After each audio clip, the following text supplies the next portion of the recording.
চট্টগ্রামের বোয়ালখালীতে বিপুল পরিমাণে দেশি বিদেশি অস্ত্র সহ 2 জন শীর্ষ সন্ত্রাসী আপন 2 ভাইকে গ্রেফতার করেছে সেনাবাহিনী। শুক্রবার 16 জানুয়ারি মধ্যরাতে উপজেলার বেঙ্গুরা এলাকা থেকে আর্মি ক্যাম্পের ক্যাম্প কমান্ডার মেজর মোহাম্মদ রাসেলের নেতৃত্বে একটি বিশেষ অভিযান পরিচালনা করে তাদেরকে গ্রেফতার করা হয়। অভিযানে 4টি বিদেশি শটগান, 2টি বিদেশি পিস্তল, 13 রাউন্ড অ্যামুনিশন ও বিপুল পরিমাণ অস্ত্র তৈরির উপকরণ উদ্ধার করা হয়। আসামিরা হলো সরোয়াতলী ইউনিয়নের হেরারবাগ চেয়ারম্যান বাড়ির মৃত আবুল বশরের ছেলে সালাউদ্দিন রুমি ও তার ভাই Saiful Islam Bappi. Camp commander major Mohammad Rasel জানান, সন্ত্রাসী সালাউদ্দিন রুমির অস্ত্র মামলা সহ মোট 6টি মামলা ও সাইফুল ইসলাম বাপ্পির অস্ত্র মামলা সহ মোট 4টি মামলা রয়েছে।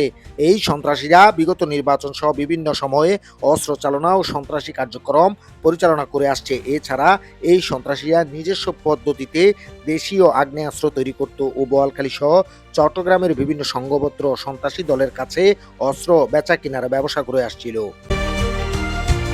News desk আরএইচকে।